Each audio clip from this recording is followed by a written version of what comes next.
show is sponsored by BetterHelp. Life comes with a lot of decisions, and sometimes it's hard to know which path is right. Therapy gives you a place to map out your options so you can trust your choices and get excited about the future. Visit betterhelp.com/super to give it a try. What is the point of Harry Potter? Hey, brother! I may be alone in this particular practice, but after watching a new movie for the first time, occasionally I'll be sitting on my couch, left in a state of wonderment, followed by pulling out my phone, searching what was the point of everything everywhere all at once. Because don't act like it was super obvious.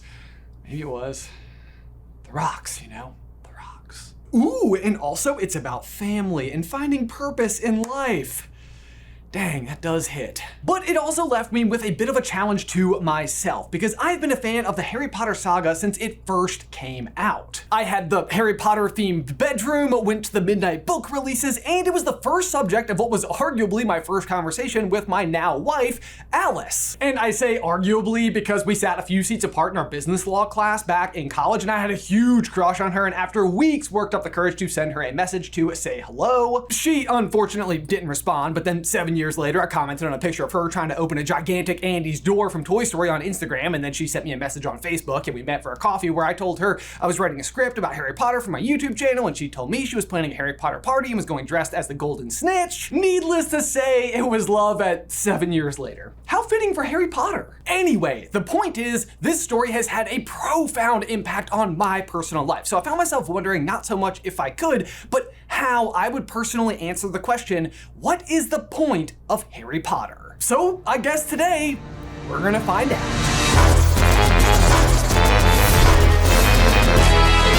Hey, brother!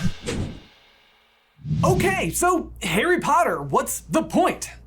Kind of a big question. Obviously, my personal relationship with the overall story is fairly positive, to put it lightly. So keep that in mind as I tackle my first thought. The point of Harry Potter is death. May we all embrace it. That went dark awfully fast, and yet I'm not so sure it truly is. Let me try to explain, because one way or another, death is incredibly central to this story. We literally start the entire story with a chapter titled The Boy Who Lived, which is relevant because it's in stark contrast to the fate of that very boy's own parents, who laid down their lives in an effort to protect their son. But the only reason that Lily and James were targeted in the first place is because Harry was the subject of a prophecy. A prophecy that specifically states that the only person capable of vanquishing the greatest threat to all wizards and muggle-kind alike, Lord Voldemort, is this tiny little baby boy. Voldemort knows enough of the prophecy to be aware that someone out there could potentially stand in opposition to him, but rather than give that boy the opportunity to, grow up into a fully trained wizard, he plans to intervene. This is especially vital to Lord Voldemort, who has not only achieved a rather significant amount of power, but has also gone to extraordinary lengths to ensure his own immortality via the creation of Horcruxes, which are capable of anchoring him to life. The key thing, though, is that for all of Voldemort's extraordinary strength and power, what he's actually attempting to escape is his own greatest fear,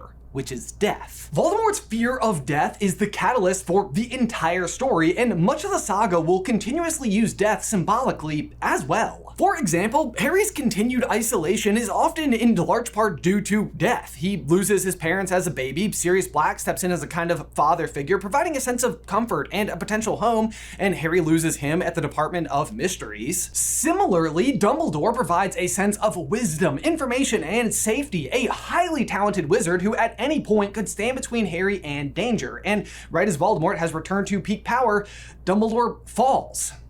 No pun intended. Then there is the symbolic loss of Harry's owl Hedwig, which he received as an 11th birthday present and on his first day inside of the wizarding world. Then fast forward nearly 6 years to just a few days before Harry's 17th birthday, the age that would mark him as an adult in the wizarding world, and Hedwig is lost during the Battle of the Seven Potters, marking Harry's own departure from his childhood, if you will. We also have the loss of Dobby, again a death that is super symbolic as he quite literally dies in Harry's own hands, representing all of those lives that are relying on Harry's actions in the continued battle against Voldemort. Then there are the Deathly Hallows themselves, quite literally the symbols of death, or potentially death's own creations, the Elder Wand, the Resurrection Stone, and the Invisibility Cloak. 3 items that, when joined together, would make the holder the actual master of death. Interestingly, it's worth noting that this is not something that Lord Voldemort ever actually sought himself. This, though, is in large part because Voldemort himself doesn't believe he could even stand to learn anything from a children's book, but more on that point in just a moment. Voldemort, of course, does seek out the Elder Wand, but not because of the fabled power of a Deathly Hallow, but its reputation as the most powerful wand in existence. What's remarkable, though, is that Harry himself does eventually join all 3 Deathly Hallows. He exits the castle and enters the forest under the invisibility cloak. He uses the Resurrection Stone to bring his lost loved ones to his side and aid him in his quest to face down the supposed wrath of the Elder Wand, which, unbeknownst to everyone, he is currently the master of. But incredibly, it's not Harry's simultaneous possession or even mastery of these Hallows that allows him to resist death in this scene, but instead his willingness and bravery in doing the very thing Lord Voldemort fears the most, accepting his own death. Now, I will say that it is worth pointing out that fearing death is a completely natural and normal sensation for us to have. It's a base primal instinct that helps us keep safe and avoid dangerous situations. The real important thing here, I think, is what it represents for both Voldemort and Harry's deepest desires. Voldemort's key driving force is power, specifically power so that he and he alone would never have to face danger or possible death. But he otherwise cares for and loves no one. Harry, on the exact opposite end, is willing to accept death because of what it means to him to provide a safe and happy existence for all of those he loves. It's compassion and togetherness that gives life meaning. And as per always, Dumbledore says it best. Do not pity the dead, Harry, pity the living, and above all, those who live without love. Okay, friends, we need to take a brief pause right there to give a huge thank you to today's sponsor, Uncommon Goods. Wow, so real talk, you guys. Back in 2008, I was rounding off my first semester in college when I made 2 incredible discoveries in the same day. The first was that you could sell your textbooks back to the school bookstore for cash, which meant that I had money to buy Christmas gifts for my family for the first time ever. And the second was stumbling across Uncommon Goods. I remember realizing for the first time just how hard it is to find that perfect gift. What is unique? What do they not already have? What would actually be useful? And Uncommon Goods came through in spades for me. It's quite literally jam-packed with incredible options for just about anyone. Like, for example, do you have a bunch of inside jokes with your bestie? Then scope out their customizable word search throw blanket and toss in all your favorites. Or do you know someone who loves to read? Then check out their Book Nook reading valet. Like, you'll never lose your spot again, and it can be personalized. Plus, it's got a little spot for dads, readers, and a coffee mug. Or shoot, whenever I'm shopping for my niece and nephews, I always want something interactive but also educational, and Uncommon Goods has a huge selection of STEM-oriented toys. Honestly, you really can't go wrong. It truly feels like there's just something out there for everyone. And to get 15% off your next gift, go to uncommongoods.com/supercarlin. That's uncommongoods.com/supercarlin for 15% off. Don't miss out on this limited time offer. Uncommon Goods, we're all out of the ordinary. But that brings us seamlessly to the next key theme within the Potter saga, which is, of course,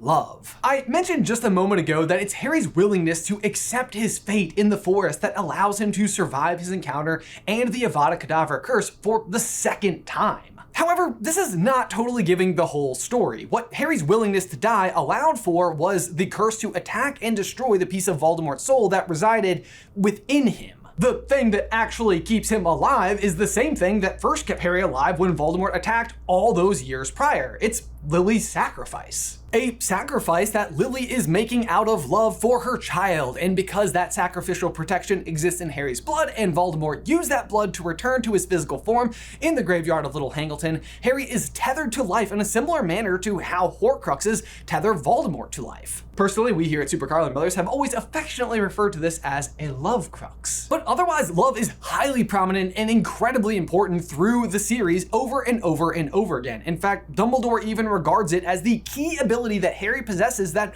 Voldemort does not. But I haven't got uncommon skill and power, said Harry before he could stop himself. Yes, you have, said Dumbledore firmly. You have a power that Voldemort has never had. You can, I know, said Harry impatiently. I can love. It was only with difficulty that he stopped himself, adding, big deal. Yes, Harry, you can love, said Dumbledore, who looked as though he knew perfectly well what Harry had just refrained from saying, which, given everything that has happened to you, is a great and remarkable thing. You are still too young to understand how unusual you are, Harry. Fun fact, in the Department of Mysteries, there is one door that is kept permanently locked because the power on the other side is overwhelming. Behind that door is love. And Harry unwittingly proves his exceptional ability to love over and over and over again. For example, when he looks into the Mirror of Erised, it's a deep love for his parents that allows them to appear at his side. When facing the swarm of Dementors, it's Harry seeing his father inside of himself that allows him to create prongs in Patronus form to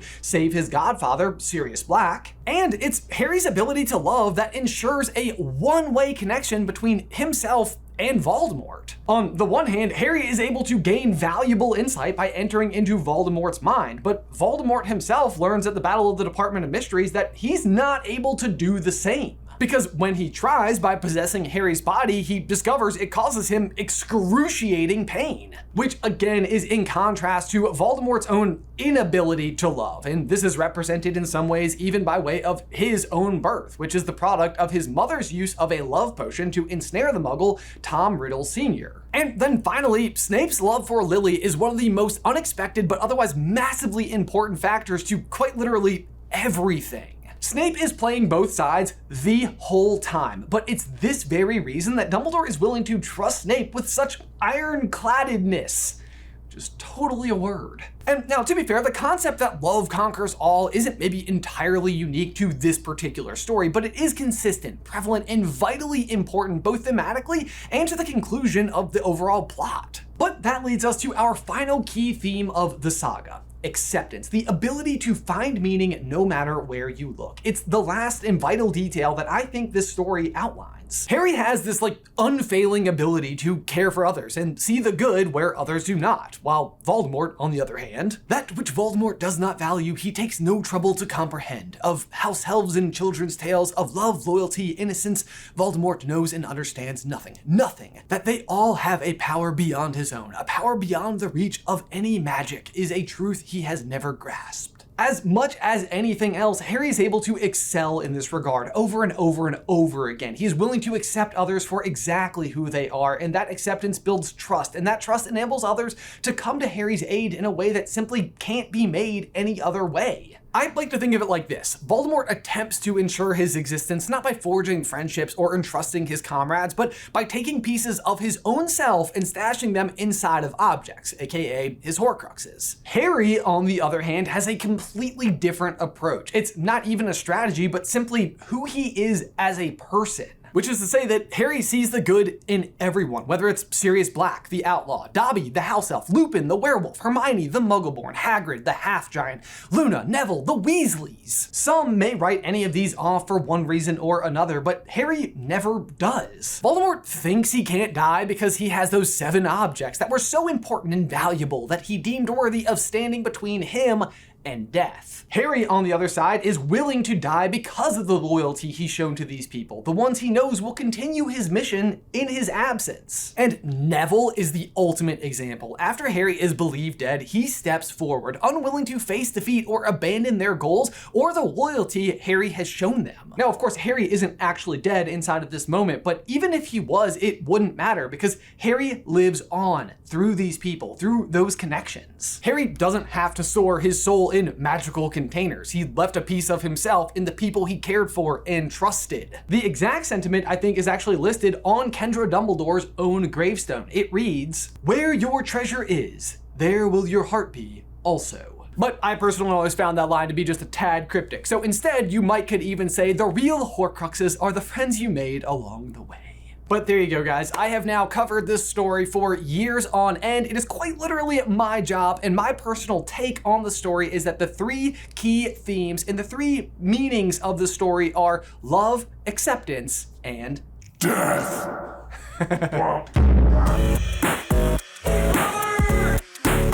Guys, as ever, thank you so much for watching. Be sure to like this video and subscribe to the channel if you haven't already. If you'd like some more Harry Potter action from us, Jay and I have just recently started a podcast where we are doing essentially a page-by-page breakdown of the entire series, chapter by chapter. It is a podcast called Through the Gryffindor. If you'd like to check it out, you can see the first 3 episodes right over here. But otherwise, until next time, bye!